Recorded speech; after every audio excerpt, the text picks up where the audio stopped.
नमस्कार प्रिय विद्यार्थियों, हिस्ट्री 360 चैनल पर एक बार आपका फिर से स्वागत है। आज अपनी बात करेंगे उसी टॉपिक को आगे बढ़ाते हुए संत और संप्रदाय के बारे में। लेकिन संत और संप्रदाय के बारे में अपनी पिछली क्लास के अंदर जो निर्गुण भक्ति के संप्रदाय है उसको कंप्लीट कर चुके थे। आज अपनी बात करेंगे सगुण भक्ति के संप्रदाय के बारे में।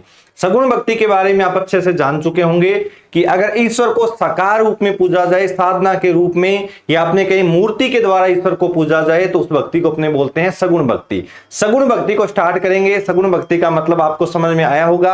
आज अपने जितने भी संप्रदाय के बारे में चर्चा करने वाले हैं वो सारे के सारे सगुण भक्ति के संप्रदाय है। तो सबसे पहले अपने वही बेसिक सी बात को कवर करेंगे। जितने भी संप्रदाय है उस संप्रदाय की जो प्रधान पीठ है, मुख्य गद्दी है, मुख्य शाखा है, उसके बारे में अपनी बातें याद करेंगे। फिर हर एक संप्रदाय के बारे में है विस्तार से बात करेंगे। कौन सा संप्रदाय कहां पर स्थापित हुआ, कौन उसका संस्थापक है, कितने नियम बनाए गए, क्या उसकी अन्य जो है प्रमुख विशेषताएं हैं, वो सारी की सारी बातें करेंगे अपने। तो सुनिएगा, जितने भी सगुण भक्ति के संप्रदाय है उनके प्रधान पीठ के बारे में। सबसे पहले अपने पास में संप्रदाय आता है वल्लभ संप्रदाय। वल्लभ संप्रदाय की राजस्थान के अंदर जो प्रधान पीठ मानी जाती है, वल्लभ संप्रदाय की राजस्थान में जो प्रधान पीठ है उसका प्रमुख केंद्र है नाथ द्वारा। नाथ द्वारा राजसमंद के अंदर है, और नाथ द्वारा राजसमंद जो है वो वल्लभ संप्रदाय की प्रमुख या प्रधान गद्दी मानी जाती है। लालदासी संप्रदाय की प्रधान पीठ है नगला जहाज। नगला जहाज जो है वो राजस्थान के अंदर पड़ता है, भरतपुर जिले के अंदर। नगला जहाज में लालदासी संप्रदाय है वो स्थापित हुआ। गौड़ीय संप्रदाय की जो मुख्य पीठ है वो है गोविंद देव जी मंदिर, और गोविंद देव जी का जो मंदिर बना हुआ है वो है राजस्थान की राजधानी जयपुर के अंदर। ये मंदिर वैसे बड़ा प्रसिद्ध मंदिर है क्योंकि इस मंदिर का नाम सबसे लंबे सत्संग भवन के कारण इसका नाम गिनीज बुक में दर्ज हुआ है। राजस्थान के ऐसे दो मंदिर है जिसका नाम गिनीज बुक में दर्ज है। एक तो गोविंद देव जी का मंदिर और दूसरा है बिड़ला मंदिर, या जिसको बोलते हैं लक्ष्मी नारायण मंदिर। एशिया का सबसे लंबा बरामदा कौन से मंदिर का है, तो उस मंदिर का नाम है गोविंद देव जी। गोविंद देव जी की संप्रदाय की मुख्य पीठ है, या आपने कहें जो गोविंद देव जी का मंदिर है ये कौन से संप्रदाय की मुख्य पीठ कहलाता है, तो संप्रदाय का नाम है गौड़ीय संप्रदाय। रामानंदी संप्रदाय और रामानुज संप्रदाय, इन दोनों की एक ही पीठ है राजस्थान के अंदर। उस स्थान का नाम है गलताजी, और गलताजी भी कहां पर है, जयपुर में। क्योंकि रामानुजाचार्य की भक्ति को उत्तर भारत में लाने का श्रेय दिया गया रामानंद जी को। रामानंद जी इस संप्रदाय की मुख्य गद्दी जो है वो स्थापित करते हैं गलताजी जयपुर के अंदर। गलताजी जयपुर में रामानंदी संप्रदाय स्थापित हुआ तो इसको नाम दिया गया राजस्थान का बनारस। राजस्थान का बनारस है वो गलताजी को बोला जाएगा। जो दो संप्रदाय की मुख्य पीठ है रामानंदी और रामानुज। अब संप्रदाय का नाम आता है नाथ संप्रदाय। नाथ संप्रदाय की जो प्रधान पीठ है वो है महामंदिर, और महामंदिर है जोधपुर में, जिसका निर्माण करवाते हैं जोधपुर के राजा मान सिंह राठौड़। निष्कलंक संप्रदाय की प्रधान पीठ है साबला गांव, और साबला गांव है डूंगरपुर के अंदर। संत मावजी ने इस संप्रदाय को जो है वो स्थापित किया था। निष्कलंक संप्रदाय की जो प्रधान पीठ मानी जाती है वो है साबला ग्राम डूंगरपुर के अंदर। अब सुनिएगा, इसके बाद में संप्रदाय का जो नाम आता है वो है शैव, और शैव संप्रदाय की प्रधान पीठ है कैलाशपुरी पर्वत, और कैलाशपुरी पर्वत है उदयपुर के अंदर। और ये किस संप्रदाय की मुख्य पीठ कहलाता है, तो संप्रदाय का नाम है शैव। शैव का मतलब शैव या अपने शिव महादेव से कह सकते हैं, जिसमें आराध्य शिव माने जाएंगे उस संप्रदाय का अपने नाम क्या रखते हैं, शैव संप्रदाय। अंतिम संप्रदाय का नाम अपनों ने पढ़ लिया, रामानुज और रामानंदी एक ही जगह पर है गलताजी, और गलताजी कहां पर है, जयपुर के अंदर। ये सारे के सारे संप्रदाय सगुण भक्ति के हैं। वैसे एक संप्रदाय और भी रहता है जिसका नाम है निम्बारक। निम्बारक संप्रदाय को अपने आगे पढ़ेंगे। निम्बारक संप्रदाय की जो मुख्य पीठ है राजस्थान में वो है सलेमाबाद में, और सलेमाबाद है अजमेर में रूपनगढ़ नदी के किनारे। ये सारे के सारे संप्रदाय आपको जो दिखाई दे रहे हैं ये सगुण भक्ति के हैं। इनके बारे में आइए अपने विस्तार से बात करते हैं। सबसे पहला अपने पास में संप्रदाय आएगा जिसका नाम है वल्लभ संप्रदाय। सुनिए विस्तार से, संप्रदाय का नाम है वल्लभ संप्रदाय। वल्लभ संप्रदाय का नाम किसके नाम पर रखा, वल्लभाचार्य जी ने अपने नाम पर। वल्लभाचार्य जी के नाम पर जिस संप्रदाय का नाम रखा गया उसको अपने बोलते हैं वल्लभ संप्रदाय।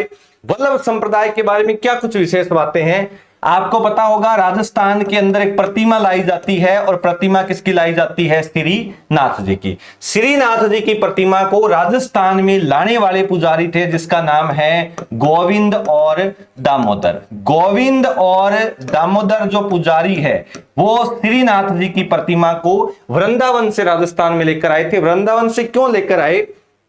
क्योंकि जब मुगल शासक औरंगजेब है वो जब शासक बना तो औरंगजेब ने जितने देवी देवताओं के मंदिर है वो तुड़वाने के आदेश दिए थे, और उसमें एक प्रतिमा राजस्थान में लाई जाती है और वो प्रतिमा थी श्रीनाथ जी की। तो आप ध्यान में रखिएगा, श्रीनाथ जी की प्रतिमा को औरंगजेब के समय वृंदावन से राजस्थान लाया जाएगा। लाने वाले दो पुजारी होंगे गोविंद और दामोदर। अब क्या करते हैं, गोविंद और दामोदर जो पुजारी है वो इस प्रतिमा को लेकर पहुंचते हैं मारवाड़, और मारवाड़ का इस समय राजा था जिसका नाम था जसवंत सिंह। जसवंत सिंह के पास में आए और कहा कि आप हमें जो है वो संरक्षण दीजिए, लेकिन जसवंत सिंह ने इनको संरक्षण नहीं दिया। संरक्षण क्यों नहीं दिया इनको? क्योंकि इनको पता था, जसवंत सिंह को इस बात का पता था भी अगर मैंने जो है इनको संरक्षण दिया तो मुझे आक्रमण का सामना करना पड़ सकता है औरंगजेब का, औरंगजेब से आक्रमण का सामना करना पड़ सकता है। कुल मिलाकर जसवंत सिंह ने इनको संरक्षण है वो नहीं दिया। जसवंत सिंह ने संरक्षण नहीं दिया तो ये मारवाड़ होते हुए चले गए मेवाड़, और मेवाड़ में आपको पता है भी औरंगजेब के समय एक जो है मेवाड़ का प्रसिद्ध राजा था जिसका नाम था राज सिंह प्रथम। राज सिंह प्रथम के समय ये मेवाड़ पहुंच गए, और मेवाड़ पहुंचने के बाद में मेवाड़ पहुंचते ही राज सिंह प्रथम को कहा कि हम एक हिंदू देवी देवता की प्रतिमा लेकर आए हैं और इस प्रतिमा को आपकी देखरेख में स्थापित करवाना चाहते हैं, लेकिन शर्त आपने कही चेतावनी ये है कि अगर इस बात का पता औरंगजेब को लगा तो औरंगजेब मेवाड़ पर क्या कर सकता है? आक्रमण। ये बात राज सिंह प्रथम को बताई। राज सिंह प्रथम ने कहा भी अगर इस हिंदू देवी देवता की प्रतिमा के लिए, आपने कहे श्रीनाथ जी की प्रतिमा के लिए मुझे 1 लाख हिंदुओं के शीश कटाने पड़े तो भी मैं इस बात की फक्र महसूस करूंगा। कुल मिलाकर श्रीनाथ जी की प्रतिमा को मेवाड़ में संरक्षण प्रदान करने वाले जो शासक है उसका नाम था राज सिंह प्रथम। राज सिंह प्रथम को आप इतिहास के अंदर भी पढ़ते हो, राजस्थान की कला संस्कृति में भी इनका बहुत जिक्र आता है। श्रीनाथ जी के मंदिर के बारे में जो भी बातें हैं वो राज सिंह प्रथम के बारे में ही प्रसिद्ध है। राज सिंह प्रथम का औरंगजेब का विरोधी होने का सबसे बड़ा जो कारण है वो तो एक तो हिंदू देवी देवताओं के मंदिरों का है, क्योंकि कट हिंदू विरोधी था औरंगजेब, और औरंगजेब ने हिंदू देवी देवताओं के मंदिर तोड़वाने का क्या दिया था? आदेश। दूसरा कारण यह भी था कि इन्होंने मारवाड़ के राजा अजीत सिंह की सहायता की थी। अजीत सिंह उस समय बाल्यकाल अवस्था में थे, उनको बचाने में सहायता की थी राज सिंह प्रथम ने, और इस अजीत सिंह को मरवाना चाहता था औरंगजेब। एक जो विवाद है वो है चारुमती विवाद। आपने इतिहास के अंदर पढ़ा होगा कि चारुमती से विवाह करना चाहता था औरंगजेब, और चारुमती से विवाह किसने कर लिया? राज सिंह प्रथम ने। तो कुल मिलाकर बहुत सारे रीजन थे, बहुत सारे कारण थे, और कारण थे औरंगजेब के विरोधी होने के। कुल मिलाकर जो है यहां पर इस प्रतिमा को स्थापित कौन करवाता है? राज सिंह प्रथम। राज सिंह प्रथम ने मेवाड़ के सिंहाड़ गांव के अंदर, गांव का नाम है सिंहाड़, इस सिंहाड़ गांव में राज सिंह के देखरेख में श्रीनाथ जी की प्रतिमा स्थापित हो गई, और इस सिंहाड़ गांव का जो नाम है वो सिंहाड़ ना रहकर क्या रखा गया? नाथ द्वारा। या आपने ऐसे कह सकते हैं भी राजस्थान में नाथ द्वारा का प्राचीन नाम था सिंहाड़, और सिंहाड़ से इसका जो प्रसिद्ध नाम है क्योंकि श्रीनाथ जी की प्रतिमा जो है वो स्थापित हो गई, और श्रीनाथ जी की प्रतिमा स्थापित होने से सिंहाड़ का जो नाम है वो बदल कर रख दिया गया नाथ द्वारा। तो ध्यान में नाथ द्वारा को सिंहाड़ कहते हैं। इस नाथ द्वारा के अंदर जो अपने कहें वर्तमान में कौन सा संप्रदाय स्थापित हो गया? वल्लभ संप्रदाय। वल्लभ संप्रदाय के संस्थापक का नाम वल्लभाचार्य जी है। वल्लभाचार्य जी के बारे में क्या कुछ बातें बनती है, इनके बारे में भी थोड़ा आप ध्यान से सुनिएगा। वल्लभाचार्य जी राजस्थान की भक्ति परंपरा में केवल और केवल एक ही बार राजस्थान आए थे।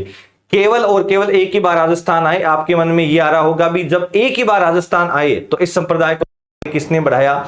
इस संप्रदाय को आगे बढ़ाने वाले इनके पुत्र का नाम था विठल दास। विठल दास जी ने क्या किया? विठल दास जी ने इस संप्रदाय की परंपरा को आगे बढ़ाने के लिए एक 8 कवियों का गठन किया, जिसको अपने बोलते हैं अष्टछाप कवि मंडली। प्रश्न आता है, अष्टछाप कवि मंडली का संबंध कौन से संत से माना गया? फिर तो विठल दास है। अष्टछाप कवि मंडली का संबंध राजस्थान में किस संप्रदाय से माना जाता है? तो संप्रदाय का नाम है वल्लभ संप्रदाय। 8 कवियों का गठन करने के बाद में उस कवि मंडली को नाम दिया गया अष्ट कवि मंडली। तो ध्यान में रखिएगा, अष्टछाप जो कवि मंडली है उसके संस्थापक कौन थे? विठल दास। वल्लभाचार्य जी जिस संप्रदाय की स्थापना करेंगे उसकी प्रधान पीठ है नाथद्वारा, और नाथद्वारा वर्तमान में कहां पर है? राजसमंद के अंदर। वल्लभाचार्य जी के द्वारा स्थापित संप्रदाय है। इनका प्रमुख ग्रंथ है अणुभाष्य और मुख्य दर्शन का नाम है शुद्ध अद्वैत। दर्शन पर जब भी बात आती है, राजस्थान की भक्ति में 5 प्रकार के दर्शन अपने को पढ़ने को मिलेंगे। जैसे वल्लभाचार्य जी ने जिस दर्शन का प्रतिपादन किया उसका नाम था शुद्ध अद्वैत। गौड़ीय संप्रदाय का दर्शन पढ़ेंगे जिसका नाम है अचित्य भेदाभेद। निम्बार्काचार्य जी ने जिस दर्शन का प्रतिपादन किया उसका नाम है द्वैताद्वैत और भेदाभेद। एक दर्शन बचता है जिसका नाम है विशिष्टाद्वैत, और विशिष्टाद्वैत दर्शन देने वाले संत का नाम था रामानुजाचार्य। उत्तर भारत में भक्ति आंदोलन के जनक कभी आपसे पूछा जाए तो वो कहलाते हैं रामानुजाचार्य। रामानुजाचार्य का प्रमुख दर्शन है विशिष्टाद्वैत। गौड़ीय संप्रदाय का आए तो अचित्य भेदाभेद। निम्बार्काचार्य जी ने दिया था द्वैताद्वैत और भेदाभेद। लेकिन यहां पर शुद्ध अद्वैत की अगर बात आती है तो संत का नाम है वल्लभाचार्य जी, जिसकी प्रधान पीठ है, या आपने कहें जिनके नाम पर वल्लभ संप्रदाय बना उसकी प्रधान पीठ है नाथद्वारा। नाथद्वारा राजसमंद में है। ग्रंथ का नाम है अणुभाष्य। अब जो प्रश्न आते हैं एग्जाम के अंदर, बहुत बार संभावना रहती है इस प्रश्न के आने की। प्रश्न आता है वल्लभ संप्रदाय के मंदिरों में कृष्ण का कौन सा स्वरूप पूजा जाता है? भगवान कृष्ण का बाल स्वरूप पूजना किस संप्रदाय की महत्वपूर्ण परंपरा है? तो संप्रदाय का नाम है वल्लभ संप्रदाय। वल्लभ संप्रदाय के मंदिरों में भगवान कृष्ण का बाल स्वरूप पूजा जाएगा। आपको पता होगा भी भगवान कृष्ण का जन्म किस अष्टमी को हुआ था? तो भगवान कृष्ण का जन्म हुआ था भाद्रपद कृष्ण अष्टमी को। इसलिए इस संप्रदाय का जो मुख्य मेला है वह भी कब आयोजित होता है? भाद्रपद कृष्ण अष्टमी को। राजस्थान में वल्लभ संप्रदाय के मंदिरों में प्रतिदिन 8 बार है वो पूजा होती है। वल्लभ संप्रदाय के मंदिरों में प्रतिदिन 8 बार पूजा होती है। कृष्ण का बाल स्वरूप यहां पर पूजा जाता है। इस संप्रदाय का प्रमुख ग्रंथ है अणुभाष्य। महत्वपूर्ण दर्शन का नाम यहां पर शुद्ध अद्वैत है। अब कुछ और बातें हैं वल्लभ संप्रदाय के बारे में। अब क्या होता है, वल्लभाचार्य जी जब राजस्थान आते हैं, तो राजस्थान केवल एक ही बार आते हैं, आपको बताया था। वल्लभाचार्य जी जब राजस्थान आते हैं तो जहां पर ठहरते हैं उस स्थान का नाम है पुष्कर, और पुष्कर के अंदर वल्लभाचार्य जी के नाम पर जिस घाट का निर्माण करवाया गया उस घाट को अपने बोलते हैं वल्लभ घाट। आपने कभी पुष्कर झील के बारे में पढ़ा हो तो पुष्कर झील के अंदर टोटल 52 घाट है। उस 52 घाट में से एक घाट का नाम क्या है? वल्लभ घाट। ये वल्लभ घाट किसके नाम पर बना हुआ है? वल्लभाचार्य जी के नाम पर। और किस संप्रदाय के संस्थापक बन जाते हैं? तो संप्रदाय का नाम है वल्लभ संप्रदाय। ये कुछ बेसिक सी बातें हैं। अब सुनिएगा कुछ और बातें आती है। इस संप्रदाय में मंदिर को बोला गया है हवेली, दर्शन को बोला गया है झांकी, और कृपा को बोला जाता है पुष्टि। तो प्रश्न एग्जाम में यह भी पूछा जा चुका है कि राजस्थान में पुष्टि मार्ग संप्रदाय किस संप्रदाय को बोला गया? तो संप्रदाय का नाम है वल्लभ संप्रदाय। दर्शन को झांकी बोलते हैं और मंदिर को क्या बोलते हैं? हवेली। मंदिर को हवेली, दर्शन को झांकी और कृपा को पुष्टि बोलना किस संप्रदाय की परंपरा हुई? तो संप्रदाय का नाम है वल्लभ संप्रदाय। अब सुनिएगा, राजस्थान में और राजस्थान से बाहर इसकी कुल शाखाओं की संख्या है 7। या आपने ऐसे कह सकते हैं भी राजस्थान में तो टोटल शाखाएं हैं 5 और राजस्थान से बाहर इनकी संख्या कितनी है? 2। तो राजस्थान और राजस्थान से बाहर, या आपने कहें भारत में कुल संख्या कितनी होगी इनकी? 5। अब सुनिएगा, राजस्थान में एक प्रसिद्ध मंदिर है मथुरेश जी। दूसरा आता है विठलनाथ जी, या इसको अपने बोल सकते हैं द्वारिकाधीश।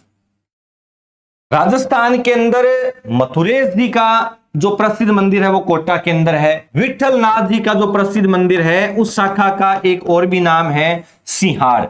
सिंहार को ही वर्तमान में बोलते हैं नाथ द्वारा। तो सिंहार और नाथ द्वारा की जो शाखा है वो किसके द्वारा स्थापित हुई थी? विठल नाथ जी के द्वारा। फिर एक शाखा आती है द्वारिकाधीश कांकरोली में। वैसे कांकरोली में एशिया का सबसे बड़ा जो है वो टायर ट्यूब बनाने का कारखाना भी स्थापित किया गया है। तो द्वारिकाधीश कांकरोली आए, सिंहार या अपने कहें नाथ द्वारा आए, या मथुरेश जी कोटा आए। और दो शाखाएं भरतपुर के अंदर है, एक का नाम गोकुल चंद्र है, एक का नाम मदन मोहन है। ये दोनों कामा तहसील में है और कामा की जिले के अंदर है भरतपुर में। यानी कि यहां तक कुल कितनी शाखाएं कंप्लीट होती है? 5। और ये 5 किस राज्य के अंदर है? राजस्थान में। राजस्थान से बाहर 2 शाखाएं हैं, एक गुजरात में है जिसका नाम है बालकृष्ण, और एक है उत्तर प्रदेश में जिसका नाम है गोकुलनाथ। तो गोकुलनाथ और बालकृष्ण ये दोनों कहां पर होगी? भारत में। राजस्थान में शाखाएं कितनी होती है इनकी? 5। तो कुल मिलाकर टोटल शाखाएं इनकी 7 बनती है। अपना जो संप्रदाय है कंप्लीट होता है उसका नाम है वल्लभ संप्रदाय। अब अपने बात करेंगे नेक्स्ट संप्रदाय के बारे में। तो सुनिएगा, अगला संप्रदाय जो है वो अपना आता है यहां पर निम्बारक संप्रदाय। निम्बारक संप्रदाय के बारे में सुनिए क्या कुछ खास बात है। निम्बारकाचार्य जी का जो जन्म है वो आंध्र प्रदेश के तेलंग भट्ट ब्राह्मण परिवार में हुआ था। भारत में भी इनका काफी सारा इतिहास है, वो अपने नहीं पढ़ेंगे क्योंकि अपने जो है वो केवल राजस्थान के संदर्भ में जो है बातें याद करनी है। सगुण भक्ति के अंदर निम्बारकाचार्य जी के एक शिष्य हुए थे जिसका नाम था परशुराम। परशुराम ने इस संप्रदाय की स्थापना की थी सलेमाबाद के अंदर। सलेमाबाद शाखा जो है वो निम्बारक संप्रदाय की राजस्थान में प्रमुख शाखा है। कभी आपसे ये पूछ लिया जाए कि राजस्थान में निम्बारक संप्रदाय की प्रधान पीठ, तो स्थान का नाम सलेमाबाद है। भारत में इस संप्रदाय की प्रधान पीठ कभी पूछा जाए तो है वृंदावन के अंदर। निम्बारकाचार्य जी के नाम पर इस संप्रदाय का नाम है निम्बारक संप्रदाय, संस्थापक का नाम है निम्बारकाचार्य जी। वैसे इस संप्रदाय को हंस संप्रदाय, नारद संप्रदाय या इसको सनकादिक संप्रदाय भी अपने कहते हैं। राजस्थान के अंदर इस संप्रदाय की जो प्रधान पीठ है वो सलेमाबाद में है। सलेमाबाद एक नदी के किनारे है, उस नदी का नाम है रूपनगढ़ नदी। रूपनगढ़ नदी के तट पर बसा हुआ स्थान है सलेमाबाद, और सलेमाबाद की संप्रदाय की मुख्य पीठ है तो उस संप्रदाय का नाम है निम्बारक संप्रदाय। इस संप्रदाय का प्रमुख ग्रंथ वेदांत पारिजात है। लेकिन इंपॉर्टेंट जो फैक्ट आता है वो ये है भी इस संप्रदाय के अंदर किस स्वरूप में भगवान की उपासना होती है? तो राधा कृष्ण का युगल स्वरूप पूजना, राधा कृष्ण की जोड़े के रूप में उपासना करना किसकी परंपरा है? निम्बारक संप्रदाय की। जैसे भगवान कृष्ण का बाल स्वरूप है वो पूजा जाता है कौन से मंदिरों के अंदर? नाथ अपने कहें वल्लभ संप्रदाय के मंदिरों में। ऐसे ही भगवान कृष्ण और राधा की युगल स्वरूप में उपासना कौन से मंदिरों में होती है? तो संप्रदाय का नाम है निम्बारक संप्रदाय। तो निम्बारक संप्रदाय के मंदिर में उपासना कृष्ण और राधा की युगल स्वरूप में होगी। राधा अष्टमी का त्योहार होता है भाद्रपद शुक्ल अष्टमी। तो निम्बारक संप्रदाय का मेला भी कब लगता है? भाद्रपद शुक्ल अष्टमी। और भारत के अंदर इस संप्रदाय की जो मुख्य शाखा है वो वृंदावन में है। इस संप्रदाय का नाम है मारवाड़ में नौज साध से, यानी कि 9 साधु की संख्या से संप्रदाय का नाम मारवाड़ में क्या रख दिया गया? निमावत साध। ये कुछ बेसिक सी बातें अपनी कंप्लीट होती है, लेकिन 1-2 बातें और भी ध्यान में रखिएगा। इस संप्रदाय के जो अनुयायी है वो यू आकार का तिलक लगाते हैं। ये प्रश्न भी कई बार एग्जाम में पूछा जाता है कि यू आकार का तिलक लगाना कौन से संप्रदाय की महत्वपूर्ण परंपरा है? तो संप्रदाय का नाम है निम्बारक संप्रदाय, जिसकी प्रधान पीठ सलेमाबाद में है। सलेमाबाद शाखा के जो संस्थापक है राजस्थान में वो माने जाते हैं परशुराम। परशुराम ने संप्रदाय को स्थापित कर दिया सलेमाबाद में। लेकिन इस संप्रदाय का संस्थापक कभी आपसे पूछा जाए तो उसका नाम है निम्बारकाचार्य। प्रमुख ग्रंथ का नाम वेदांत पारिजात है, और इनका जो दर्शन है, जिस दर्शन का इन्होंने प्रतिपादन किया, उस दर्शन का नाम है द्वैताद्वैत और भेदाभेद। जैसे शुद्धाद्वैत जो दर्शन है वो दिया था वल्लभाचार्य जी ने, विशिष्टाद्वैत पढ़ेंगे रामानुजाचार्य में, और गौड़ीय संप्रदाय का जो दर्शन आएगा उसका नाम है अचित्य भेदाभेद। ये अपना संप्रदाय कंप्लीट होता है। अब सुनिएगा आज के नेक्स्ट संप्रदाय के बारे में। अगला संप्रदाय आता है निष्कलंक संप्रदाय। बहुत ही अच्छा संप्रदाय है, सगुण भक्ति का संप्रदाय है निष्कलंक संप्रदाय। क्या कुछ बातें बनती है, ध्यान से सुनना। निष्कलंक संप्रदाय का मतलब, आपने कही निष्कलंक शब्द का शाब्दिक अर्थ क्या है, तो आप सभी जानते होंगे नी प्लस कलंक, यानी कि बिना किसी कलंक के। तो बिना किसी कलंक के संप्रदाय का नाम रखा गया निष्कलंक संप्रदाय। निष्कलंक संप्रदाय के जो संस्थापक है वो राजस्थान में माने जाते हैं संत मावजी। संत मावजी ने इस संप्रदाय को स्थापित किया था। संत मावजी के बारे में थोड़ा सा परिचय पहले आप सुनिएगा। कौन थे संत मावजी? राजस्थान में आदिवासियों के लिए सबसे पहले भक्ति आंदोलन चलाने का जो श्रेय है वो राजस्थान में किस संत को दिया गया? तो संत का नाम है संत मावजी। आदिवासियों के अंदर जो है बड़े अंधविश्वास थे, उनको भक्ति मार्ग पर लाने का श्रेय, या आपने कहें आदिवासियों को अंधविश्वास से मुक्ति दिलाने का श्रेय एक ही संत को दिया गया जिसका नाम है संत मावजी। जैसे राजस्थान में जनजातीय आंदोलन के जनक गोविंद गिरी थे आदिवासियों में, ऐसे ही राजस्थान में आदिवासियों में भक्ति आंदोलन का जो जनक है वो किसको माना गया? संत मावजी को। संत मावजी ने संप्रदाय की स्थापना कर दी। उस स्थान का नाम है साबला गांव डूंगरपुर। इस संप्रदाय का प्रमुख ग्रंथ है चोपड़ा। और संत मावजी को ही कृष्ण का कौन सा अवतार माना गया? निष्कलंक अवतार। यह भी बहुत अच्छा प्रश्न बनता है एग्जाम के अंदर। संत मावजी को भगवान कृष्ण का निष्कलंक अवतार माना जाता है, बिना किसी कलंक के अवतार है, वो किसको माना गया? संत मावजी को। संत मावजी ने संप्रदाय की स्थापना कर दी जिसके प्रधान पीठ साबला गांव में है। प्रमुख ग्रंथ का नाम है चोपड़ा। लेकिन ज्यादा जो बातें बनती है वो वेणेश्वर धाम से बनेगी। वेणेश्वर धाम के बारे में आपको जो है बातें जानना बड़ा ही जरूरी है। क्या है वेणेश्वर धाम, क्या विशेष बातें हैं, सुनिएगा।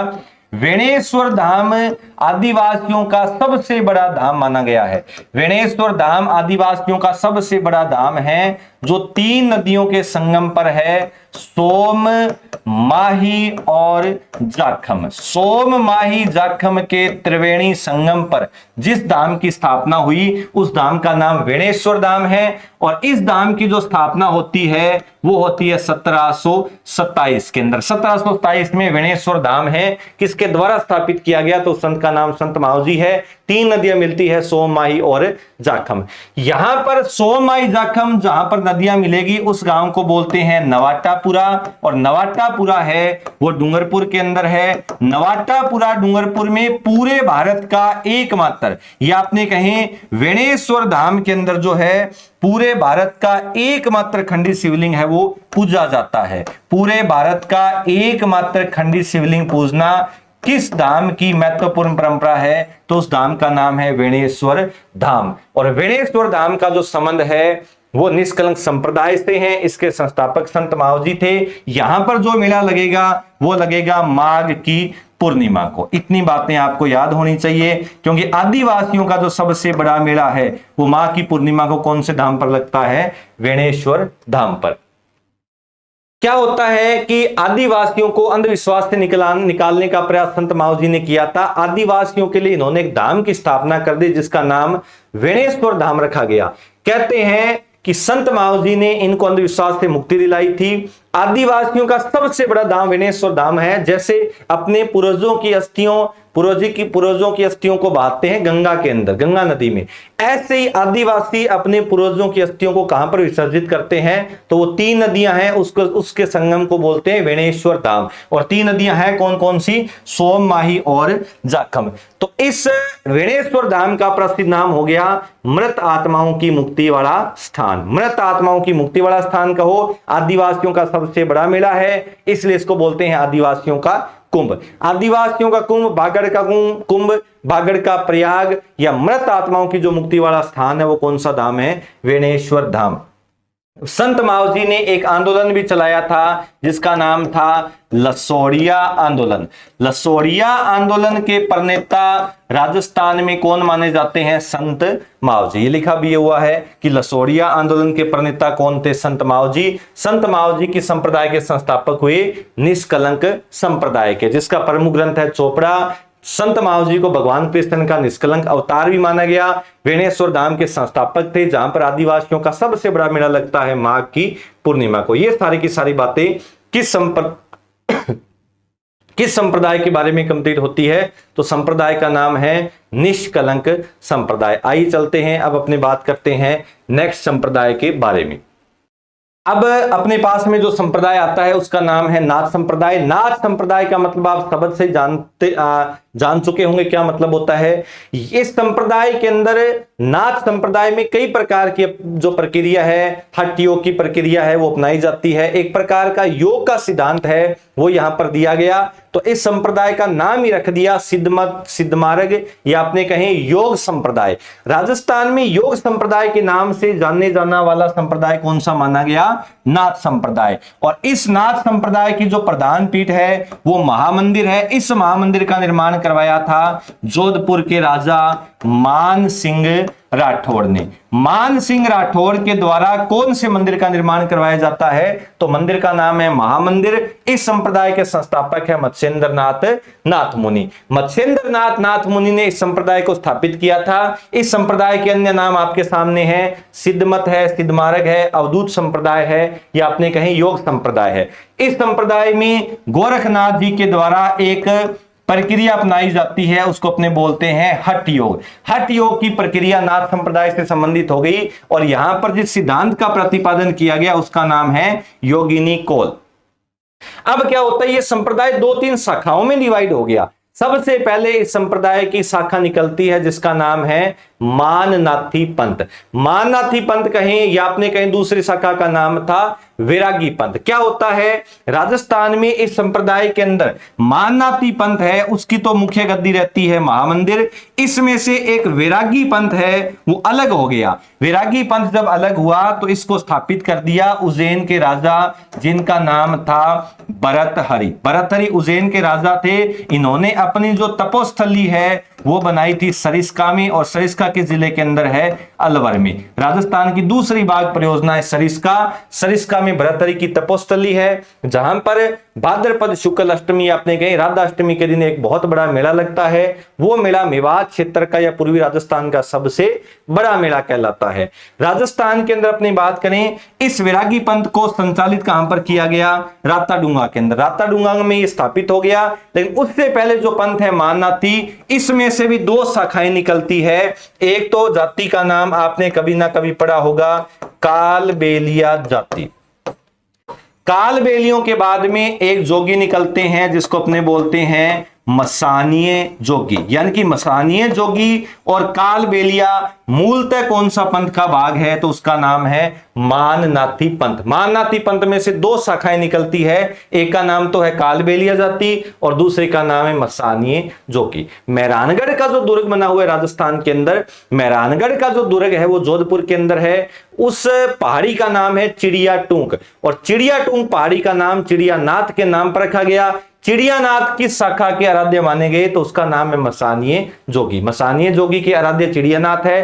कालबेलिया के गुरु है, उनका नाम है कन्नीपाव। राजस्थान में एकमात्र जाति है जिसके नृत्यों को विश्व धरोहर सूची में शामिल कर लिया गया, उस जाति का नाम है कालबेलिया। तो ध्यान रखना, कालबेलिया और मसानिये जोगी ये दोनों कौन से पंथ में से निकले हुए हैं? तो पंथ का नाम माननाथी है। माननाथी पंथ तो रहा महामंदिर में जिसका निर्माण करवाया था मान सिंह राठौड़ ने। लेकिन एक शाखा अलग हो गई जिसका नाम था वैरागी पंथ। वैरागी पंथ की शाखा राताडूंगा में है जिसके संस्थापक माने जाते हैं उज्जैन के राजा भरतहरि। और भरतहरि की तपोस्थली कभी आपसे पूछी जाए तो वो सरिस्का अलवर में है, और सरिस्का राजस्थान की कौन सी बाग परियोजना है? तो उसका नाम है दूसरी बाग परियोजना। राजस्थान में वर्तमान में कुल 4 बाग परियोजना है। एक का नाम तो रणथंभौर है, दूसरी यहां पर सरिस्का है, तीसरी मुकंदरा है, और चौथी है रामगढ़ विषधारी अभ्यारण्य जो बूंदी के अंदर है। ये अपना संप्रदाय कंप्लीट होता है जिसका नाम नाथ संप्रदाय है। नाथ संप्रदाय के एक तपस्वी और भी हुए थे जिसका नाम था जालंधर नाथ, और जालंधर नाथ ने जिस मंदिर में तपस्या की उसको अपने बोलते हैं सिरे मंदिर। सिरे मंदिर राजस्थान के अंदर सुवर्णगिरी दुर्ग में है, और सुवर्णगिरी का दुर्ग है जालोर के अंदर। एक संप्रदाय के बारे में अपने और पढ़ते हैं, नेक्स्ट सुनिएगा। संप्रदाय का नाम है गौड़ीय संप्रदाय। संप्रदाय का नाम गौड़ीय संप्रदाय है। क्या कुछ विशेष बातें हैं इसके बारे में अपने चर्चा करते हैं। आइए, गौड़ीय संप्रदाय भी सगुण भक्ति का एक अच्छा संप्रदाय है। सबसे पहले तो ज्यादा जो प्रश्न बनता है वो इसकी प्रधान पीठ से बनता है। गौड़ीय संप्रदाय की प्रधान पीठ या जो मुख्य पीठ है वो गोविंद देव जी मंदिर है। इस गोविंद देव जी मंदिर का निर्माण करवाया था जयपुर के आधुनिक निर्माता सवाई जयसिंह ने। सवाई जयसिंह ने गौड़ीय संप्रदाय का मुख्य मंदिर बनाया था। गौड़ीय संप्रदाय राजस्थान का ऐसा मंदिर है जिसका नाम गिनीज बुक में दर्ज है। सबसे लंबा सत्संग भवन या आपने कहे सबसे लंबा बरामदा कौन से मंदिर का है? तो उस मंदिर का नाम है गोविंद देव जी। और गोविंद देव जी के मंदिर का निर्माण करवाया सवाई जय सिंह ने, और किसके अंदर है वो सिटी पैलेस में। आप ध्यान में रखिएगा, गौड़ीय संप्रदाय के संस्थापक दोनों ही माने जाते हैं, गौरांग महाप्रभु या इनका दूसरा अपने कहें दूसरे संत का नाम आता है चैतन्य महाप्रभु। गौरांग महाप्रभु ज्यादा देखने को मिलेगा, गौरांग महाप्रभु आंसर में नहीं हो तो आंसर क्या बनेगा, चैतन्य महाप्रभु। इस संप्रदाय का नाम गौड़ीय है, जिसके प्रधान पीठ गोविंद देव जी है। गोविंद देव जी का नाम सबसे लंबे सत्संग भवन के कारण कौन सी बुक में दर्ज है, तो उस बुक का नाम है गिनीज बुक। अब सुनिएगा, इस संप्रदाय का जो प्रमुख ग्रंथ है उसका नाम गोविंद भाष्य है। दर्शन आपको बताया ही था कि अचित्य भेदाभेद दर्शन का प्रतिपादन है वो किया गया गौरांग महाप्रभु के द्वारा। अगर अपने कहें विशिष्टाद्वैत किसने दिया तो उसका नाम था रामानुजाचार्य। द्वैताद्वैत और भेदाभेद दर्शन का प्रतिपादन करने वाले संत थे निम्बार्काचार्य। और शुद्ध अद्वैत दर्शन दिया था वल्लभ संप्रदाय के संस्थापक वल्लभाचार्य जी ने। इस संप्रदाय के अंदर प्रमुख ग्रंथ गोविंद भाष्य है, दर्शन अचित्य भेदाभेद है, और इनकी जो प्रसिद्ध जीवनी है चैतन्य महाप्रभु की, उसका नाम है चैतन्य चरितामृत। ये कुछ बातें अपने को याद करनी है गौड़ीय संप्रदाय के बारे में। आसान सा ही संप्रदाय है गौड़ीय संप्रदाय। और यहाँ के जो इस राजस्थान के अंदर जो गोविंद देव जी मंदिर है, इस गोविंद देव जी का नाम आप जरूर ध्यान में रखिएगा। इस संप्रदाय को जो है अपने आधुनिक वैष्णववाद के नाम से भी जानते हैं। गौड़ीय संप्रदाय के संस्थापक गौरांग महाप्रभु, या दूसरा नाम क्या याद करना है, चैतन्य महाप्रभु। दर्शन इनका हो गया अचित्य भेदाभेद, ग्रंथ का नाम यहाँ पर क्या है, गोविंद भाष्य। एक बात और सुनिएगा, इस संप्रदाय की एक अन्य शाखा है मदन मोहन। ये नाम आपको कभी ना कभी जरूर कंफ्यूज करेगा। मदन मोहन के नाम से राजस्थान में 2 मंदिर हैं। अगर मदन मोहन मंदिर आए भरतपुर में तो वह वल्लभ संप्रदाय की अन्य शाखा कहलाएगा। अगर मदन मोहन मंदिर आए करौली में तो वह किस संप्रदाय की एक अन्य शाखा है, तो संप्रदाय का नाम है गौड़ीय संप्रदाय। ये कुछ बातें होती है गौड़ीय संप्रदाय के बारे में। दोबारा सुनिएगा, संस्थापक का नाम चैतन्य महाप्रभु या गौरांग महाप्रभु। प्रसिद्ध मंदिर गोविंद देव जी, जिसका नाम किस बुक में दर्ज है, गिनीज बुक में। इस मंदिर का जो निर्माण है वो करवाया था सवाई जय सिंह ने। इसका प्रमुख ग्रंथ गोविंद भाष्य है। दर्शन का नाम अचित्य भेदाभेद है, और इसको अपने क्या बोलते हैं, आधुनिक वैष्णववाद। इस संप्रदाय के अंदर जो प्रमुख ग्रंथ है उसका नाम है चैतन्य चरितामृत, और ये किसकी जीवनी है, चैतन्य महाप्रभु की। करौली में एक अन्य मंदिर बना हुआ है जिसका नाम है मदन मोहन। मदन मोहन कभी कामा भरतपुर के बारे में आपसे कभी पूछा जाए तो उस संप्रदाय का नाम बनेगा वल्लभ संप्रदाय। अब अपने बात करते हैं, आइए नेक्स्ट संप्रदाय के बारे में। अगला जो अपने पास में संप्रदाय है उसका नाम है रामानुज संप्रदाय। देखिएगा, रामानुज संप्रदाय को पढ़ने से पहले आपने कभी ना कभी भारत का जो है भक्ति आंदोलन पढ़ा होगा, या जब भी भारत का भक्ति आंदोलन पढ़ोगे तो उसमें से दक्षिण भारत में भक्ति आंदोलन के जो जनक है वो कहे जाते हैं रामानुजाचार्य। दक्षिण भारत में सबसे पहले भक्ति के जनक, या आपने कहें भक्ति आंदोलन के जनक जो है वो रामानुजाचार्य को बोला जाता है। रामानुजाचार्य की भक्ति को उत्तर भारत में जो लाने का श्रेय है वो संत रामानंद जी को दिया गया। तो दक्षिण भारत में जनक थे।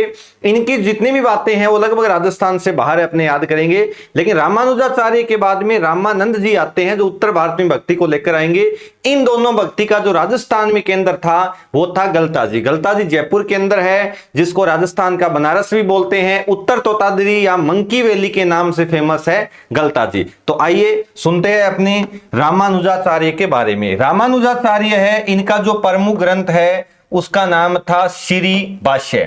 राजस्थान के अंदर रामानुज संप्रदाय की जो प्रधान पीठ है वो गलताजी में है। ग्रंथ का नाम श्री भाष्य है और दर्शन का नाम है विशिष्टाद्वैत। राजस्थान के अंदर शुद्ध अद्वैत है, उसका संबंध वल्लभ संप्रदाय से है।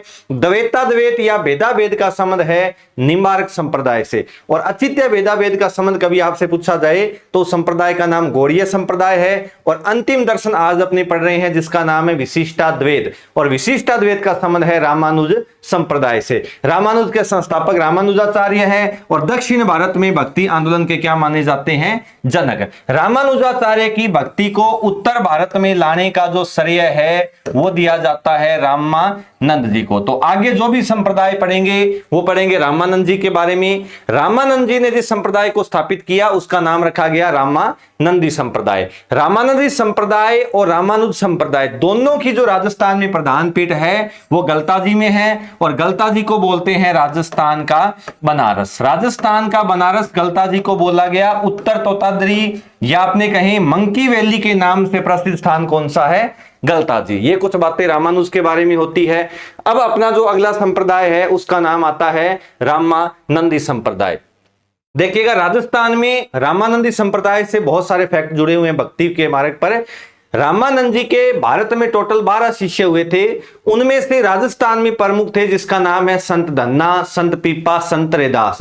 राजस्थान में रामानंद जी की भक्ति को अपने कहीं लाने का श्रेय है या आपने कहीं राजस्थान में भक्ति आंदोलन का जो जनक है वो माना जाता है संत धन्ना को, क्योंकि दक्षिण भारत से रामानुजाचार्य की भक्ति को उत्तर भारत में लेकर आए थे रामानंद जी। और रामानंद जी ने जिस संप्रदाय की स्थापना की उसका नाम रखा गया रामानंदी संप्रदाय। रामानंदी संप्रदाय की राजस्थान में प्रधान पीठ वही है, गलता जी है। गलता जी जयपुर के अंदर है। उत्तर भारत में भक्ति आंदोलन के क्या कहलाते हैं? जनक। दक्षिण भारत में रामानुजाचार्य, उत्तर में आए तो रामानंद जी, राजस्थान में आए तो संत धन्ना। या प्रश्न पूछा जाए भी राजस्थान में भक्ति की अलग जगाने का जो श्रेय है वो किसको दिया गया, तो संत का नाम है संत पीपा। राजस्थान में निर्गुण भक्ति के जनक भी संत पीपा है और राजस्थान में भक्ति आंदोलन के जनक है, उनका नाम है संत धन्ना। धन्ना, पीपा और रैदास तीनों के तीनों संत रामानंद जी के शिष्य थे। तो अपने कहें कि धन्ना जी भक्ति को ले आए थे। धन्ना के बाद में पीपा का नाम भी आएगा और पीपा के बाद में नाम आएगा रैदास। राजस्थान में अपने कहें भक्ति मार्ग पर रामानंद जी ऐसे पहले संत हुए थे जिन्होंने संस्कृत के स्थान पर हिंदी में उपदेश दिए थे। यह प्रश्न भी बहुत इंपॉर्टेंट है, कई बार पूछा जा चुका है कि ऐसे संत जिन्होंने संस्कृत के स्थान पर प्रथम बार हिंदी भाषा में उपदेश दिए, उस संत का नाम क्या था? रामानंद जी। और रामानंद जी की जो भक्ति है वो दास्य भाव की थी। राजस्थान में प्रधान पीठ गलता जी है। उत्तर भारत में भक्ति आंदोलन के क्या कहलाए थे? जनक। ये जो भी शिष्य है, संत धन्ना है, पीपा है, रैदास है, इन सभी को भी अपने आगे पढ़ेंगे। लेकिन जो संप्रदाय बाकी रहते हैं जैसे शैव संप्रदाय है, चरणदासी संप्रदाय है, पहले अपने उनको कवर करेंगे। फिर इन संत पीपा के बारे में, संत रैदास के बारे में। रैदास की एक महिला शिष्या थी जिसका नाम था मीराबाई। मीराबाई है, गौरीबाई है, राणाबाई है, इन सभी के बारे में अपने विस्तार से बात करेंगे। तो पहले जितने भी अपने संप्रदाय है उनको अपने कंप्लीट करते हैं। इस परंपरा में जो अपना अगला संप्रदाय आता है उसका नाम है शैव संप्रदाय। शैव संप्रदाय के बारे में अपनी चर्चा करें तो शैव संप्रदाय का मतलब है शिव संप्रदाय। जिस संप्रदाय में आराध्य, जिस संप्रदाय में इष्ट देवता शिव को माना जाए, महादेव को माना जाए, उस संप्रदाय का नाम क्या रख दिया? शैव संप्रदाय। शैव संप्रदाय के संस्थापक है राजस्थान में लकुलिश। लकुलिश ने इस संप्रदाय की स्थापना की थी कैलाशपुरी पर्वत उदयपुर के अंदर। वैसे इस संप्रदाय का जो सर्वाधिक विस्तार है वो दक्षिण भारत के आसपास हुआ था। राजस्थान में इसकी शाखा है कैलाशपुरी पर्वत पर, जिसके संस्थापक महादेव के अवतारी थे लकुलिश। राजस्थान में इसकी 2-3 बातें ज्यादा फेमस है। एक तो कापालिक जो शाखा के अनुयायी है, कापालिक शाखा के अनुयायी शिव की पूजा भैरव के रूप में करते हैं। शिव की पूजा भैरव के रूप में करते हैं। इस संप्रदाय में एक लिंगनाथ जी के मंदिर का जो निर्माण है वो करवाया था काल भोज बप्पा रावल ने। लगभग 8वीं शताब्दी के आसपास इस मंदिर का निर्माण करवाया गया। ये प्रश्न भी पूछा जा चुका है। अभी रीट के जो 3rd ग्रेड का मेंस एग्जाम हुआ था उसके अंदर आया था और विवादों के अंदर भी रहा था। उसमें लिखना तो ये था भी 8वीं शताब्दी में इस मंदिर का निर्माण किसने करवाया, और वो लिखा गया 18वीं शताब्दी। तो मेरे हिसाब से ये प्रश्न डिलीट होना चाहिए। 8वीं शताब्दी में इस मंदिर का जो निर्माण है वो करवाया था काल भोज बप्पा रावल ने। अब प्रश्न आता है भी मेवाड़ के महाराणाओं के आराध्य देव, या आपने ये कह सकते हैं कि मेवाड़ के जो महाराणा है वो अपने आप को किसका दीवान समझते थे, तो उसका नाम है एकलिंगनाथ। और एकलिंगनाथ जी का मंदिर है वो बनाया था काल भोज बप्पा रावल ने। और मेवाड़ के महाराणाओं के आराध्य कौन कहलाते हैं? एकलिंगनाथ। और एकलिंगनाथ जी का मंदिर किस संप्रदाय से जुड़ा हुआ है, तो संप्रदाय का नाम है शैव संप्रदाय। अब सुनिएगा नेक्स्ट संप्रदाय के बारे में। अगला जो अपना संप्रदाय आता है उसका नाम है चरणदासी संप्रदाय। राजस्थान में जब भी अपने भक्ति को पढ़ते हैं तो एक भक्ति आती है निर्गुण भक्ति, एक आती है सगुण भक्ति। निर्गुण भक्ति का मतलब आपको पता लग ही गया होगा। अगर ईश्वर की उपासना बिना मूर्ति के की जाए तो वो कहलाती है निर्गुण भक्ति। अगर ईश्वर की उपासना मूर्ति के माध्यम से साकार रूप में की जाए तो वो भक्ति क्या कहलाती है? सगुण भक्ति। लेकिन निर्गुण भक्ति और सगुण भक्ति का सबसे अच्छा जो मिश्रित संप्रदाय है उस संप्रदाय का नाम राजस्थान में क्या है? चरणदासी संप्रदाय। यानी कि चरणदास जी ने कहा था भी ईश्वर की प्राप्ति है वो निर्गुण भक्ति से भी संभव है, और ईश्वर की प्राप्ति कौन सी भक्ति से संभव है? सगुण भक्ति से। तो निर्गुण और सगुण का मिश्रित संप्रदाय है जिसका नाम है चरणदासी। चरणदासी संप्रदाय के संस्थापक है चरणदास जी, जिसके प्रधान पीठ है देहरा गांव अलवर। इसको देहरा या डेहरा भी लिखा हुआ मिलता है, लेकिन आप याद रखिएगा कि देहरा गांव किस जिले के अंदर है? अलवर में। भारत में इस संप्रदाय की जो मुख्य पीठ आती है वो दिल्ली के अंदर है। इस संप्रदाय के सर्वाधिक जो नियम है उनकी संख्या है 42। सबसे ज्यादा नियम कौन से संप्रदाय के है? चरणदासी के, जिनकी संख्या है 42। बिश्नोई संप्रदाय के अनुयायी कितने नियमों का पालन करते हैं? तो उनकी संख्या है 29।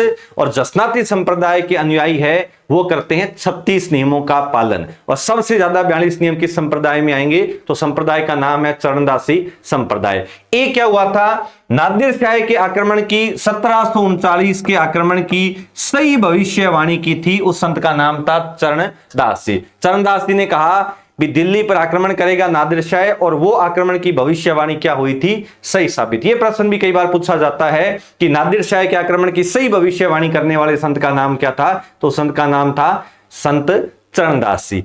एक इस संप्रदाय के जो अनुयायी है वो पीले रंग के वस्त्र पहनते हैं। पीले रंग के वस्त्र पहनना भी चरणदासी संप्रदाय की महत्वपूर्ण परंपरा है। इसकी जो महिला शिष्या थी उसका नाम था दयाबाई और सैजोबाई। कभी आपसे ये पूछ लिया जाए कि दयाबाई और सैजोबाई का संबंध राजस्थान में कौन से संप्रदाय से माना जाता है? तो संप्रदाय का नाम यहां पर क्या है? चरणदासी संप्रदाय।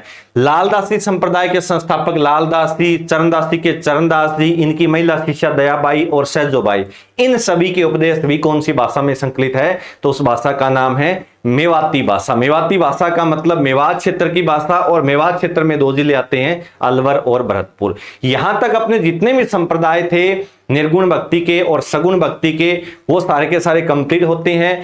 इसके बाद में अपने बात करेंगे कुछ संतों के बारे में जिन्होंने भक्ति में योगदान तो दिया लेकिन कोई रास्ता नहीं बनाया, उनकी संप्रदाय नहीं बनाया। उन संतों के बारे में अपनी बात करेंगे, जैसे संत पीपा है, संत धन्ना है, संत रैदास है, और कई सारी जो भक्त महिला थी जैसे रूपादे है, मीराबाई है, गौरीबाई है, उनके बारे में अपने हैं वो चर्चा करेंगे। तो सबसे पहले शुरू करते हैं रामानंद जी के शिष्यों से, जिसमें सबसे पहले नाम आता है संत धन्ना का। ये जो धन्ना है इनका जन्म स्थल कई बार एग्जाम में पूछा गया है कि संत धन्ना का जन्म कौन से गांव के अंदर हुआ? तो उस गांव का नाम था ध्रुवन गांव। ध्रुवन गांव टोंक में संत धन्ना का जन्म हो गया। विष्णु के उपासक कहलाते हैं।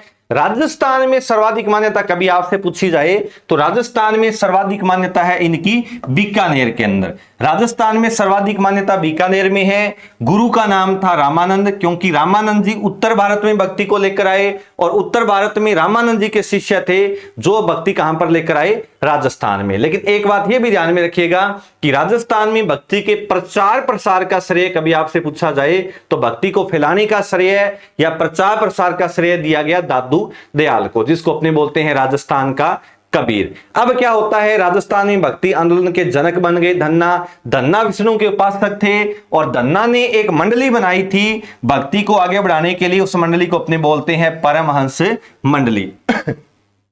परमहंस मंडली का संबंध पूछा जाए तो संत धन्ना से है, और अष्ट छाप कवि मंडली का संबंध अपनों ने पहले पढ़ लिया, जिस संप्रदाय का नाम था वल्लभ संप्रदाय और संत का नाम था विठलदास जी। परमहंस मंडली का संबंध संत धन्ना से हुआ, और कहते हैं कि राजस्थान में ऐसे संत धन्ना थे जिनका खेत समय भगवान विष्णु ने जो है बोया था। यह प्रश्न आए कि राजस्थान में ऐसे कौन से संत है जिसके बारे में यह मान्यता है कि भगवान समय आए थे और उनके खेत में हल चलाया था, तो उस संत का नाम था संत धन्ना। धन्ना के उपदेशों का या अपने कहें धन्ना के जो विचार है उनको स्थान मिला है गुरु ग्रंथ साहिब में, और धन्ना के विचारों का उल्लेख करने वाले सिखों के 5वें गुरु थे जिसका नाम था अर्जुन देव जी। या आपने कहें अर्जुन देव जी ने इनको ग्रंथों को सिखों के ग्रंथ साहिब में भी शामिल किया है। धन्ना की राजस्थान से बाहर अगर सर्वाधिक मान्यता पूछी जाए तो राजस्थान से बाहर सर्वाधिक मान्यता कहां पर है? पंजाब में।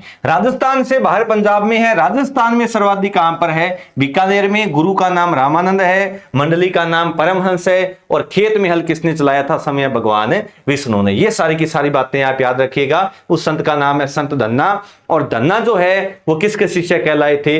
रामानंद जी के। अब दूसरे शिष्य के बारे में अपनी चर्चा करेंगे जिसका नाम है संत पीपा। संत पीपा का भी इतिहास बहुत महत्वपूर्ण है, बहुत बार एग्जाम में प्रश्न आता है। संत पीपा जो है, संत पीपा का पैतृक गांव या अपने कहें संत पीपा की जो जन्म स्थली है वो मानी जाती है कौन सा गांव? गागरोन। गागरोन एक दुर्ग है जो जल श्रेणी का सबसे अच्छा दुर्ग है, और जल श्रेणी का जो सबसे अच्छा दुर्ग है उसके अंदर संत पीपा का जन्म हुआ। पिता का नाम था कड़वाराम, माता का नाम था लक्ष्मी देवी। गुरु का नाम तीनों में रामानंद आएगा, चाहे रैदास पढ़े, चाहे धन्ना पढ़े, चाहे पीपा पढ़े। तो ध्यान से सुना, संत पीपा का जन्म किस दुर्ग में हुआ? गागरोन। और ये गागरोन किस श्रेणी का सबसे अच्छा दुर्ग है? तो ये कहलाता है एक औदक या आपने कहें जल दुर्ग। औदक दुर्ग भी जल दुर्ग को ही बोलते हैं। दो नदियां मिलती है यहां पर, काली सिंध और आहू। काली सिंध और आहू नदी के संगम पर बना हुआ दुर्ग है जिसका नाम क्या है? गागरोन दुर्ग। इस गागरोन दुर्ग में संत पीपा का जन्म हुआ। संत पीपा का पैतृक गांव है गागरोन। संत पीपा के पिता का नाम है कड़वाराम, माता का नाम लक्ष्मी देवी, और गुरु का नाम बहुत इंपॉर्टेंट है, गुरु का नाम यहां पर क्या आता है? रामानंद। राजस्थान में निर्गुण भक्ति को लाने का श्रेय या राजस्थान में निर्गुण भक्ति के जो जनक है वो किसे माना जाता है? संत पीपा को। संत पीपा रामानंद जी की भक्ति को भी लेकर आए थे, या आपने कहीं राजस्थान में भक्ति की अलख जगाने का जो श्रेय है वो किस संत को दिया गया? तो संत का नाम है संत पीपा। कुछ और बातें इनके बारे में, संत पीपा के बारे में अपनी बात करें, संत पीपा की जो जयंती होती है वो होती है चैत्र शुक्ल 14। यहां पर ध्यान देने वाली बात है, संत पीपा की जयंती चैत्र शुक्ल 14 आएगी, लेकिन आरबीएससी की जो वर्तमान में बुक है उसके अनुसार ये आंसर आपको मिलेगा चैत्र की पूर्णिमा। लेकिन आप जो ध्यान रखिएगा वो रखना है आपको चैत्र शुक्ल चतुर्दशी, यानी कि चैत्र के शुक्ल पक्ष की 14 तारीख।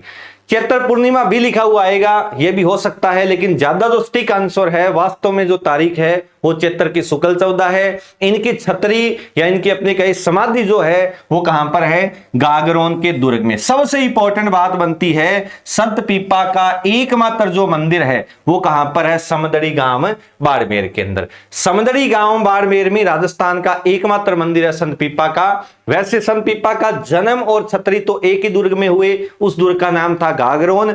संत पीपा की गुफा राजस्थान के अंदर टोडा राय सिंह टोंक में है, और संत पीपा का एकमात्र मंदिर कहां पर है? समदड़ी गांव बाड़मेर के अंदर।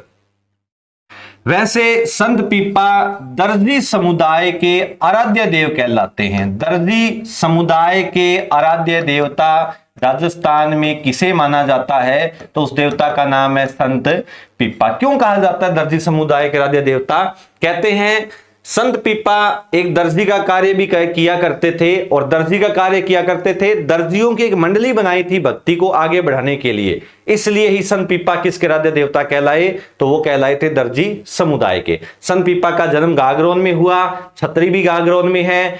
अपने कहीं एकमात्र मंदिर कहां पर पढ़ लिया? समदड़ी गांव बाड़मेर के अंदर। अब एक दो बातें और रहती है, कहते हैं भी संत पीपा, एक प्रश्न ये भी बनता है कि राजस्थान में ऐसे संत जिन्होंने अपने राज्य को त्याग कर या राज्य को छोड़कर वैराग्य धारण कर लिया, उस संत का नाम क्या था? तो संत का नाम है संत पीपा। और इन्होंने राजा रहते हुए गागरोन दुर्ग का प्रबंध संभालते हुए एक शासक को पराजित किया था जिसका नाम क्या था? फिरोज शाह तुगलक। फिरोज शाह तुगलक को पराजित करने वाले संत कौन थे? तो संत का नाम है संत पीपा। ये सारी की सारी बातें संत पीपा के बारे में है। और कहते हैं भी संत पीपा की एक ऐसी रानी जिन्होंने इनकी भक्ति में भी योगदान दिया था, उसका नाम था सेल खड़ी पद्मावती। पद्मावती का आप नाम ध्यान में रखिएगा। पद्मावती 20 रानियों में ऐसी रानी थी जिन्होंने संत पीपा की भक्ति में योगदान दिया था। अब अपनी बात करेंगे आगे, संत का नाम आता है संत रैदास। दोबारा से देखिएगा 2-3 बातें संत पीपा के बारे में। संत पीपा का जन्म है वो गागरोन दुर्ग के अंदर हुआ। पिता का नाम कड़वाराम है, माता का नाम लक्ष्मी देवी है, गुरु का नाम है रामानंद। राजस्थान में कौन सी भक्ति के जनक कहलाए? तो भक्ति का नाम है निर्गुण भक्ति। इसके बाद में कुछ और फैक्ट आते हैं। इनकी जयंती होती है चैत्र शुक्ल 14 को। जन्म और छतरी दोनों किस दुर्ग में है? गागरोन में है। इनकी गुफा है टोडा राय सिंह टोंक में। जैसे प्रश्न आ जाए भी संत पीपा ने अपना अंतिम समय कहां व्यतीत किया, तो स्थान का नाम था टोडा राय सिंह टोंक। एकमात्र जब मंदिर पूछा जाए तो आपको आंसर देना है समदड़ी गांव बाड़मेर। और किस शासक को पराजित किया? तो उसका नाम था फिरोज शाह तुगलक। किस रानी ने भक्ति में योगदान दिया? तो उसका नाम था पद्मावती। और किसके आराध्य देव कहलाए? तो उसका नाम है दर्जी समुदाय। अब सुनिएगा, अंतिम संत का नाम आता है संत रैदास।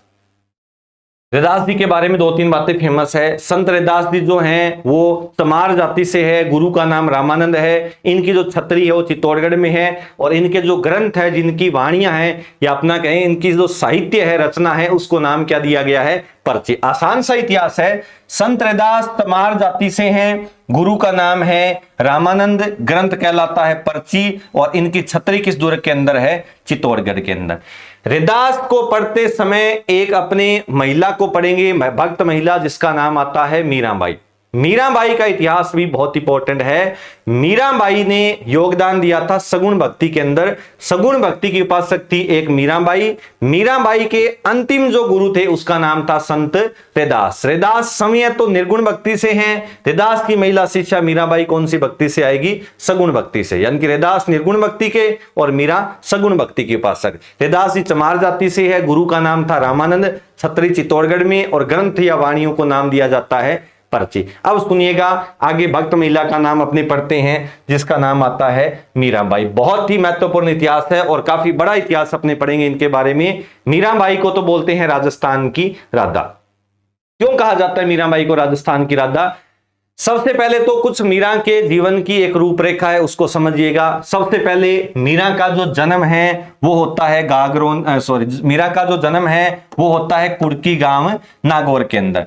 ये जो कुड़की गांव है ये पहले तो था नागौर के अंदर, और वर्तमान में जो कुड़की गांव है वो है पाली के अंदर। क्या होता है? मीरा का जन्म कुड़की ग्राम नागौर में हुआ, वर्तमान में पाली के अंदर है। मीरा के जन्म के कुछ समय बाद ही मीरा के माता की मृत्यु हो गई। मीरा का जो लालन पालन है वो किया था मीरा के दादा राव दुद्धा ने। तो राव दुद्धा मीरा के दादा थे। कहते हैं भी मीरा का विवाह कर दिया गया मेवाड़ रियासत में, और मीरा के पति का नाम था भोजराज। ये भी बड़ा इंपॉर्टेंट है कि मीरा के पति भोजराज थे। वैसे भोजराज जो है वो राणा सांगा के ज्येष्ठ पुत्र थे। राणा सांगा के पुत्र के साथ जब मीरा का विवाह हुआ तो कुछ समय बाद ही भोजराज की क्या हो जाती है? मृत्यु। अब कहते हैं भोजराज की जब मृत्यु हो गई तो मीरा वापस जो है वो मेवाड़ से मेड़ता आ गई। मीरा की प्रमुख रियासत या मीरा का प्रमुख ठिकाना मेड़ता था, क्योंकि मेड़ता के रहने वाले थे राव दुद्धा, और मीरा का लालन पालन जो है वो पालन पोषण भी किसने किया था? राव दुद्धा ने। राव दुद्धा इसको वापस मेड़ता ले आए, और कहते मेड़ता से मीरा चली गई पुष्कर, और पुष्कर कहां पर है? अजमेर के अंदर। पुष्कर से मीरा जो है वो चली गई वृंदावन, और वृंदावन में गोस्वामी के सानिध्य में जो है भगवान कृष्ण को अपना पति मान लिया, और भगवान कृष्ण की उपासना अपने पति के रूप में क्या कर दी? आरंभ। अब कहते हैं वृंदावन में भगवान कृष्ण की उपासना पूर्ण करने के बाद में मीरा द्वारिकाधीश रणछोड़दास जी का जो मंदिर है गुजरात में, उसमें भगवान कृष्ण के मूर्ति में मीरा क्या हो जाती है? विलीन। या आपने कहें कि मीरा किसकी प्रतिमा में समा गई? तो उस भगवान का नाम था भगवान कृष्ण, और मीरा को नाम दिया गया राजस्थान की राधा। अब थोड़ी सी रूपरेखा इनकी समझ लीजिएगा। मीरा का जन्म कुड़की ग्राम नागौर में हुआ। मीरा की जो प्रमुख रियासत है उसका नाम था मेड़ता। मीरा की प्रमुख रियासत मेड़ता है। मीरा का विवाह कौन सी रियासत में हुआ? मेवाड़ के अंदर। मेवाड़ से मीरा वापस मेड़ता आ गई। मीरा ने राजस्थान में अपना अंतिम समय बिताया पुष्कर में, और पुष्कर से मीरा है वो चली गई वृंदावन, और वृंदावन से मीरा अंतिम स्थान पर चली गई जिसका नाम था द्वारिका। अब एक बात ध्यान से सुनिएगा, प्रश्न आता है मीरा ने राजस्थान में अपना अंतिम समय कहां पर व्यतीत किया? तो स्थान का नाम पुष्कर है। मीरा ने अंतिम समय कहां पर बिताया? फिर आंसर क्या बनता है? द्वारिका। और द्वारिकाधीश मंदिर कहां पर है? गुजरात में। ये दो बातें बड़ी ही इंपॉर्टेंट है। मीरा ने राजस्थान में अंतिम समय कहां पर बिताया? फिर तो आंसर बनेगा पुष्कर। मीरा ने अपना अंतिम समय कहां पर बिताया, यानी कि राजस्थान के संदर्भ में नहीं पूछा जाए, फिर आंसर क्या बनता है? द्वारिका। मीरा को मेवाड़ वापस बुलाने के लिए उदय सिंह ने जिस व्यक्ति को भेजा उसका नाम था सूरदास। सूरदास को भेजा था मीरा को वापस मेवाड़ बुलाने के लिए। उस राजा का नाम था उदय सिंह। अब कहते हैं मीरा को राजस्थान की राधा बोला गया। जीवन परिचय के बारे में थोड़ी सी बातें सुनिएगा। पिता का नाम था रतन सिंह राठौड़, क्योंकि राठौड़ वंशीय थी मीरा। माता का नाम था वीर कुंवर, और पति का नाम है भोजराज, जो किसके बड़े पुत्र थे? तो शासक का नाम था राणा सांगा। अब कहते हैं मीरा के बचपन के नाम पेम्मल है, कसूबाबाई है, कुंतल देवी है। ये भी बड़े इंपॉर्टेंट है। मीरा के अंतिम गुरु का नाम रैदास। कभी आपसे ये पूछ लिया जाए कि मीरा के गुरु का नाम क्या है, फिर तो आंसर बनता है रैदास। लेकिन मीरा के अंतिम गुरु का नाम अगर कभी आपसे पूछा जाए तो सॉरी, मीरा के पहले गुरु का नाम कभी पूछा जाए तो मीरा के प्रारंभिक गुरु का नाम था राज पुरोहित चंपा जी। राज पुरोहित चंपा जी मीरा के पहले गुरु थे और मीरा के अंतिम गुरु जो विवाह के बाद बने थे उसका नाम क्या था? रैदास। रैदास को पहले पढ़ लिया, रामानंद जी के शिष्य है। गुरु का नाम है इनका रामानंद, चमार जाति से है, छतरी काम पर है, चित्तौड़गढ़ के अंदर। अब सुनो मीरा के कुछ मंदिर। मीरा के प्रमुख मंदिर में पहला मंदिर है मेड़ता में, दूसरा चित्तौड़गढ़ में और तीसरा कहां पर है? जगत शिरोमणि मंदिर आमेर के अंदर। इन तीन मंदिरों के बारे में थोड़ी सी विशेषता आपको बताना चाहता हूं कि मीरा के बारे में प्रश्न एक बार एग्जाम में पूछा गया था और तीनों ऑप्शन में तीनों आंसर जो है वो इस ऑप्शन जो है ऑप्शन के अंदर थे। तीनों बातें थी कि मीरा का मंदिर मेड़ता में है, मीरा का मंदिर चित्तौड़गढ़ में है, मीरा का मंदिर आमेर के अंदर है। ध्यान रखिएगा, मीरा के तीनों ही मंदिर प्रसिद्ध है, लेकिन इनमें से मुख्य मंदिर या जो प्राचीन मंदिर है वो माना जाता है मेड़ता का। मेड़ता में मीरा का मंदिर का निर्माण है वो करवाते हैं इनके दादा राव दुद्धा। राव दुद्धा ने मीरा का मुख्य मंदिर कहां पर बना दिया? मेड़ता नागौर में। तो तीनों ही ऑप्शन में आ जाए और मीरा का प्रमुख मंदिर पूछा जाए फिर आंसर क्या बनता है? मेड़ता नागौर। मीरा का दूसरा मंदिर है वो बनाया था चित्तौड़गढ़ में, उस शासक का नाम था राणा सांगा। अब इसमें भी बड़ा सस्पेंस रहता है एग्जाम के अंदर कि मीरा का चित्तौड़गढ़ में जो मंदिर है वो कुंभा ने बनवाया है, राणा सांगा ने। तो आप ध्यान रखो कि मीरा का जन्म 1498 के अंदर हुआ है और कुंभा की मृत्यु तो इससे बहुत पहले हो चुकी है। तो मीरा के मंदिर का चित्तौड़गढ़ में वास्तविक निर्माता कौन माना जाएगा? राणा सांगा। राणा सांगा क्या करते हैं? राणा सांगा वृंदावन से उस प्रतिमा को लेकर आते हैं जिस प्रतिमा की उपासना मीरा समय अपने भगवान पति के रूप में उपासना किया करती थी, वह प्रतिमा वृंदावन से कौन लेकर आते हैं? राणा सांगा। राणा सांगा लाकर स्थापित कराएंगे चित्तौड़गढ़ के अंदर। चित्तौड़गढ़ से इस प्रतिमा को जो है मिर्जा राजा मान सिंह जब चित्तौड़ अभियान पर गया तो इस प्रतिमा को लेकर आएगा और इस प्रतिमा को चित्तौड़गढ़ से लाने के बाद में कौन से मंदिर में स्थापित करवा दिया? तो उस मंदिर का नाम था जगत शिरोमणि मंदिर। यह भी बड़ा प्रसिद्ध मंदिर है, इसको भी अपने मीरा मंदिर बोलते हैं। क्या बात है इसके बारे में? मान सिंह ने, जयपुर के राजा मिर्जा राजा मान सिंह ने अपने पुत्र जगत सिंह की याद में जो मंदिर बनाया था उसको बोलते हैं जगत शिरोमणि मंदिर। मान सिंह की पत्नी थी जिसका नाम था कनकावती। कनकावती के कहने पर मान सिंह ने जिस मंदिर का निर्माण करवाया उसको बोलते हैं जगत शिरोमणि मंदिर। और कहते हैं वर्तमान में भगवान कृष्ण की काले रंग की वह प्रतिमा कौन से मंदिर में है जिसकी उपासना मीरा अपने पति के रूप में किया करते थे? या आपने कहें भगवान कृष्ण की काले रंग की वह प्रतिमा जिसकी उपासना मीरा अपने पति के रूप में किया करती थी, वह प्रतिमा वर्तमान में कौन से मंदिर के अंदर है? तो उस मंदिर का नाम है जगत शिरोमणि मंदिर। और ये किस दुर्ग के अंदर है? आमेर में है। और आमेर कहां पर है? जयपुर में। आपको तीनों बातें समझ में आई होगी। मेड़ता नागौर में मंदिर राव दुद्धा बनवाएंगे, चित्तौड़गढ़ में राणा सांगा और जगत शिरोमणि मंदिर कहां पर है? आमेर में। इसका निर्माण करवाया था मिर्जा राजा मान सिंह ने। बहुत सारी बातें बनती है मीरा बाई के बारे में, कुछ और बातें सुनिएगा मीरा के बारे में। अब मीरा के प्रमुख ग्रंथों की बात आती है। मीरा का प्रमुख ग्रंथ है, सबसे पहले आपको दिखाई दे रहा है नरसिंह मायरो। नरसिंह मायरो के बाद में सत्यभामा जी ने रूसनो, गीत गोविंद पर टिक्का है, मीरा की पदावलियां हैं। आप एक बात ध्यान में रखिएगा कि मीरा का जो पहला ग्रंथ है नरसिंह मायरो, इसका निर्देशन कई बार एग्जाम में पूछा जाता है कि नरसिंह मायरो किसकी देख रेख में लिखा गया? तो उस व्यक्ति का नाम था रत्ना खाती। रत्ना खाती के देख रेख में लिखा जाता है, लेकिन इस ग्रंथ की रचना कौन करती है? मीराबाई। दूसरा ग्रंथ है सत्यभामा जी ने रूसनो, गीत गोविंद पर टिक्का और मीरा की पदावलियां। ये सारे के सारे जो ग्रंथ है ये मारवाड़ी भाषा में संकलित है। मीरा महोत्सव का जो आयोजन होता है वो चित्तौड़गढ़ दुर्ग में होता है और इस महोत्सव का जो आयोजन है वो आश्विन की पूर्णिमा को होता है। आश्विन का महीना आता है जिसको अपने आश्विन बोलते हैं। आश्विन की पूर्णिमा को एक पूर्णिमा आती है और इसको अपने बोलते हैं शरद पूर्णिमा। शरद पूर्णिमा के दिन चंद्रमा की 16 जो कलाएं हैं वो पूर्ण हो जाती है और कहते हैं भी इसी दिन चंद्रमा से किसकी वर्षा होती है? अमृत की। इसलिए तो अपने खीर बनाते हैं, खीर को आसमान में खुला छोड़ा जाता है। अब मीरा महोत्सव का जो आयोजन है वो चित्तौड़गढ़ दुर्ग के अंदर होता है और कौन सी पूर्णिमा को होगा, आश्विन की पूर्णिमा को। मीरा ने अपना अंतिम समय द्वारका में बिताया था। यहां पर अगर राजस्थान के संदर्भ में आए तो इसका आंसर बनता है पुष्कर। और राजस्थान में मीरा की तुलना आपने कहें, मीरा की जो तुलना है वो कौन से सूफी संत से की जाती है, तो उसका नाम है रबिया। आप सूफी आंदोलन पढ़ते हो तो उसमें एक आती है महिला संत जिसका नाम था रबिया, और रबिया की तुलना होगी राजस्थान में किससे, मीराबाई से। ये सारी की सारी बातें हैं मीराबाई के बारे में। आसान सा इतिहास है, थोड़ा सा लेंथी जरूर है, लेकिन सारी की सारी बातें इंपॉर्टेंट है। एक बार दोबारा देखिएगा मीरा के बारे में। मीरा का जन्म कुर्की गांव में हो गया। पिता का नाम रतन सिंह है, माता का नाम वीर कुंवर है, पति का नाम भोजराज है। बचपन के नाम पेम्मल है, कसूबाबाई है, कुंतल देवी है। मीरा का विवाह मेवाड़ में हुआ।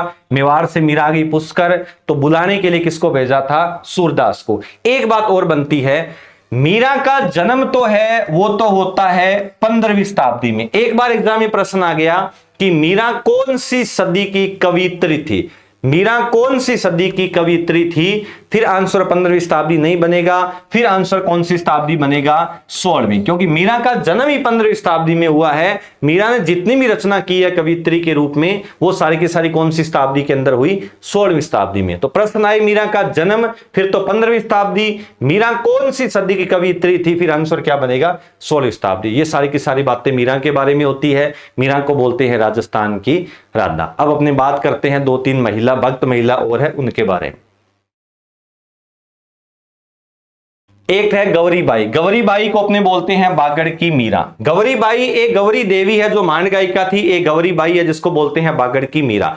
गौरीबाई का प्रमुख मंदिर डूंगरपुर में है और कहते हैं इस मंदिर का जो निर्माण है वो करवाया था डूंगरपुर के शासक शिव सिंह ने। शिव सिंह ने इस मंदिर का निर्माण करवाया और कहते हैं गौरीबाई ने भी अपने पति की मृत्यु के बाद पति किसको मान लिया, भगवान कृष्ण को। और कृष्ण की तुलना होगी मीरा से, तो बागड़ की मीरा के नाम से गौरीबाई है। लेकिन राजस्थान की दूसरी राधा अगर पूछी जाए तो राजस्थान की दूसरी राधा है राणाबाई, जिनका स्थान है हरनावा नागौर। हरनावा जो है वो एक पर्वतसर तहसील का गांव है। इस तहसील में राणाबाई का मंदिर बना हुआ है। राणाबाई ने भी अपने पति की मृत्यु के बाद पति किसको मान लिया, भगवान कृष्ण को। राजस्थान की दूसरी राधा है, इनके गुरु का नाम था चतुरदास जी, जिसको अपने खोजी जी के नाम से भी जानते हैं। ये भी एक प्रमुख जो है भक्त हुए थे, भक्ति में इनका भी योगदान था। खोजी जी के नाम से प्रसिद्ध है चतुरदास जी, जिनकी शिष्या का नाम क्या था, राणाबाई। और राणाबाई कहलाती है राजस्थान की दूसरी राधा। 2-3 भक्त महिला और आती है। एक का नाम आता है